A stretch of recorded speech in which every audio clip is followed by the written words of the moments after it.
ఒక ప్రాంతంలో TDP MLA భర్త ఇంకొక ప్రాంతంలో వ్యాపారం చేయడానికి వెళ్తే అక్కడ ఉన్నటువంటి టీడీపీ నాయకుడు అడ్డుకున్నటువంటి సంఘటన ఇది.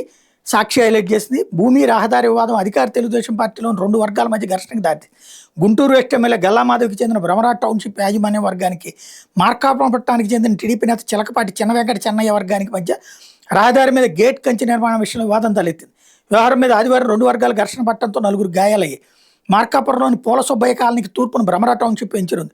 167 ఎకరాల్లోని వెంచర్ గుంటూరు పశ్చిమ టీడీపీ ఎమ్మెల్యే గల్లామాధవి భర్త గల్లా రామచంద్రరావు చెందిందిగా సమాచారం. వెంచర్ ముందు భాగంలో మార్కాపురం టీడీపీ నేత చిలకపాటి చిన్న వెంకట చెన్నైకు 6 ఎకరాలు, మరికొందరికి భూములు ఉండొచ్చు సమాచారం. ప్రధాన రహదారి నుంచి 200 మీటర్ల లోపల ఉన్న భ్రమరా టౌన్షిప్కి వెళ్లే మార్గం విషయంలో కొంతకాలం వివాదం కొనసాగుతుంది.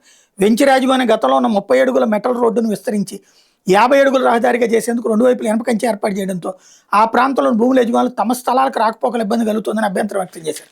చిలకపాటి చిన్న వెంకట చెన్నయ్య ఆధ్వర్యంలో ఆయన కుటుంబం సభ్యులు షేక్ ఇంతియాజ్, షేక్ ఇలియాజ్ సుమారు 30 మందితో రహదారి మీద ధర్నా కూడా చేశారు. ఆదివారం భ్రమణ టౌన్షిప్ మేనేజర్ విఠల్ శ్రీనివాస్ చౌదరి ఆధ్వర్యంలో గేట్ నిర్మాణం చేపట్టారు. ఈ పనులను చెన్నై వర్గం అడ్డుకోవడంతో ఉద్రిక్తత నెలకొంది. మార్కాపురం టౌన్ పోలీసులు రెండు వర్గాలను చెదరగొట్టి పరిస్థితిని అదుపులో తెచ్చారు.